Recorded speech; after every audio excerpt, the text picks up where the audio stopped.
controlateral surface. It is attached to the caudal region and it is attached with each and every rib. And it is not even attached, so it is called as floating ribs. Okay.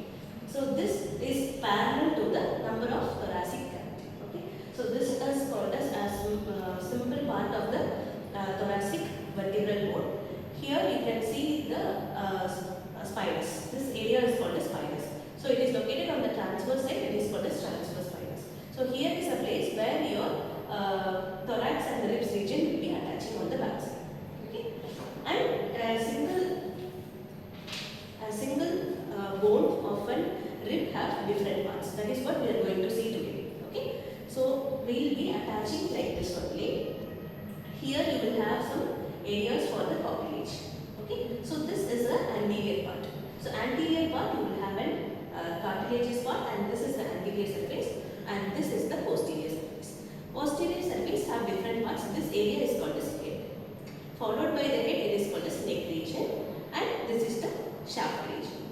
Among this, the seventh bone is the largest bone in the ribs. Okay. So here, this shaft region have different forms of holes, which is called as foramen, where your blood supply will be going inside and coming out. Okay. This is called as groove or foramen. It is present on the costal surface, so it is called as costal groove. Okay. So when you keep here like this, it has two surface and two borders.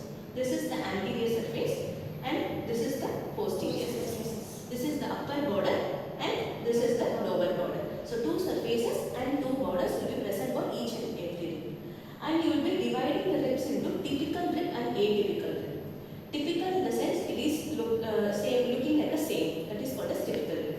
From the third rib to the seventh rib, it is called as typical rib, because there will not be a much change. Only the length of the ribs only will be changed. Okay. So it has a head, neck, and the shaft part and the anterior part. Okay. And first rib, second rib, and 8 and 10 and 11, 12 are different rib shapes. According to that, it is called as atypical ribs. Okay. So what are the typical ribs? Third rib to seventh rib is called as typical rib. So I am having one form of typical rib here. So how it is attached with the vertebral column? We'll see once again.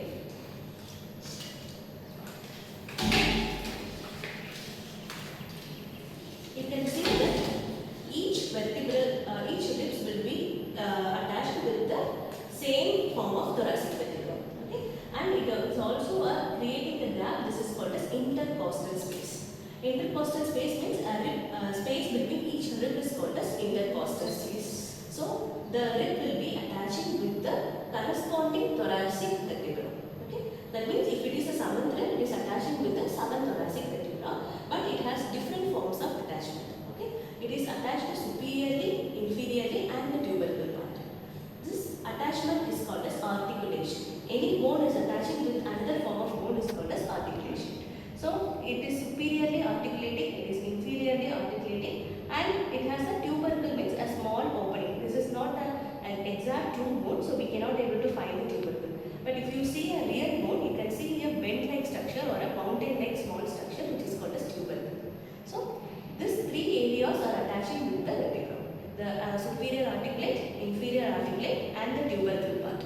Three parts are attaching with the vertebral column. Okay, this is how it is attached. And this anterior part is attached with the costal surface. So what is cartilage? Cartilage is a connective tissue. Okay, cartilage is also one form of connective tissue. Your sternum is attaching with the cartilage at the front. So now if you narrate a part, how many borders are there? How many surface and how many borders? Two surface and two borders. What are the two surface? Anterior, posterior. What are the two borders? Upper and lower. What do you call in medical terms upper and lower? Superior and inferior borders. So this area is called as convex region and this area is called as concave region. So the inner region is concave and the outer region is convex. Which is the largest rib here? Seventh rib. Seventh rib is the largest rib. So this part is attached with the cartilage and this part is have head, neck, tubercle and the shaft portion. This shaft portion, what is actually the function of the thoracic cage? What is the function of the thoracic cage? What is present inside a thoracic cavity?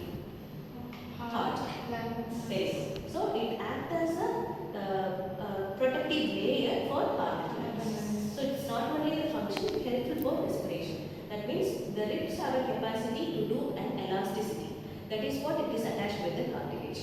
Okay, so it elastically go up and down or forward and backward movement for respiratory support. So, shall we do a respiration now? Deep inhalation, exhalation.